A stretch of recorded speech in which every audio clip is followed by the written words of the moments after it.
Hi there, I'm Amit, co-founder and design partner at Talwar Associates and our research Office of Blurred Edges.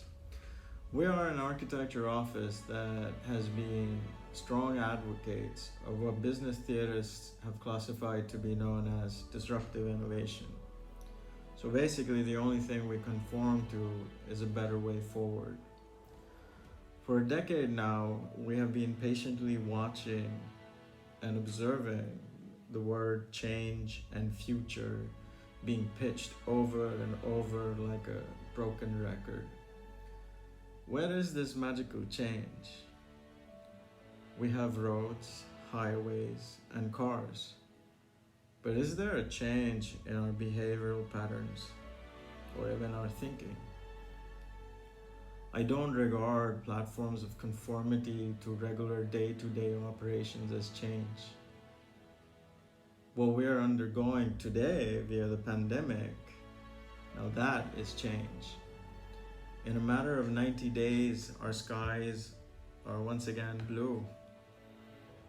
Something the Indian government and NGOs have struggled over the last few years to achieve took only a matter of days. Our rivers and waters are flowing and clean again. That's change.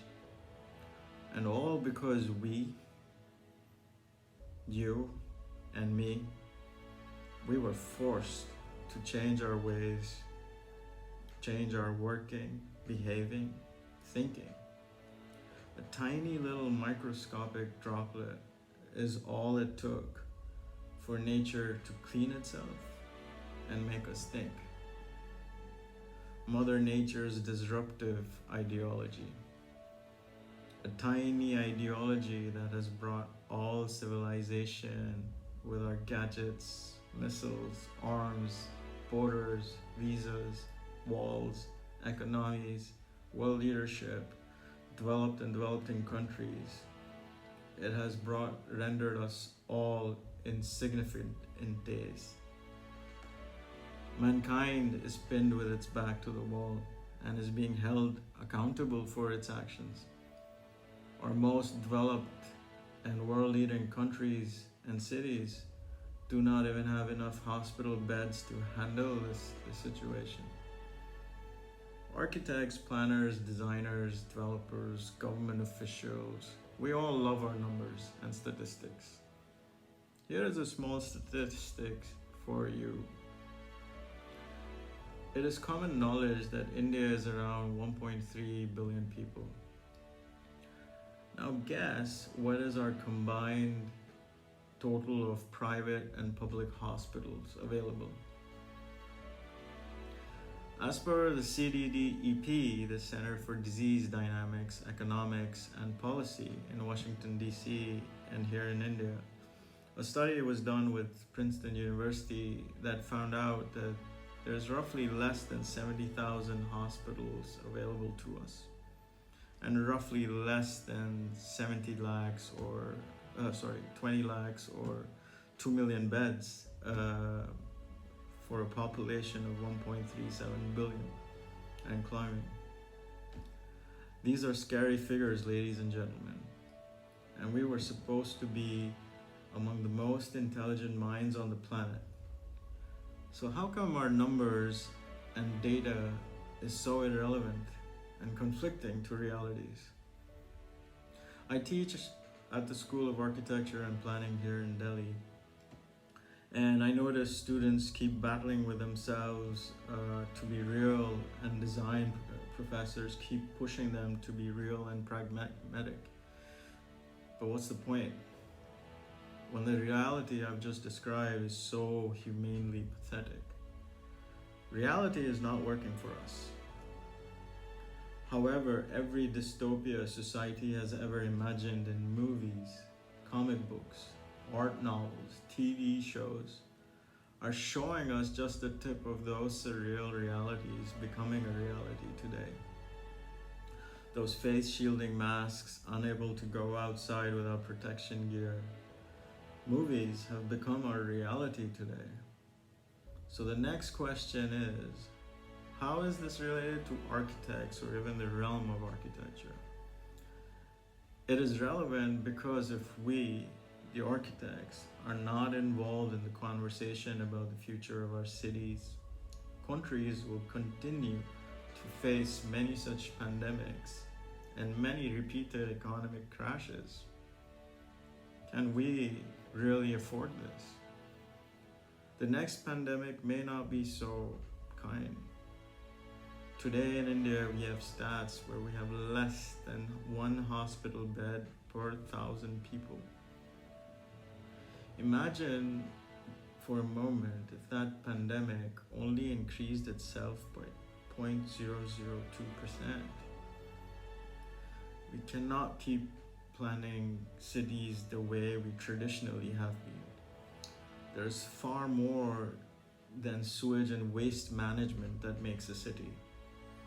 People don't live or play in sewer pipes. Today's era of civilization has been titled as the fourth industrial revolution, which is about change. Our cities and lives are far more than a capitalist opportunity of profitability and sale of a gadget or a product. Change isn't addition and use of a solar light and power or placement of a monitor where you can pay your bills. That's just product replacement. So how do we actually bring about this change? We start clean, right at the beginning. Smart Cities mission here gives us that very starting ground. But that's where we need to start, right at the beginning. And that's what my lecture series is about. We have an opportunity to bring change to 1.3 billion lives and more. And we need only a handful of few braves to do it. So I'm appealing to those. Don't be penny wise and pound foolish, but be smart. I wouldn't also be surprised if a vaccine would be made available for COVID-19 virus, but only affordable through an added extra fee to health insurance companies. The world today offers far more complexities to deal with than the wasted use of technology and only being limited to creation of forms. The fraternity of planners, designers, architects, or anyone related to urbanism would be extremely foolhardy to squander this opportunity to better the lives of so many of those in our cities.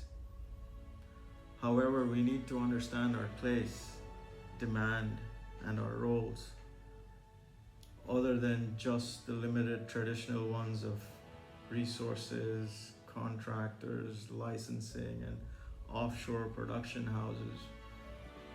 We need to change our entire methodology of how we perceive our built spaces. I think it's time we got off the high horse of I know it all, as what we know is no longer relevant. We need to discover or rediscover architecture and our cities once again. So I hope this video gives you an insight of what my 10-day lecture series would be encompassing, and I hope to see you there. Let's not waste time talking about change, but bring it. Thank you.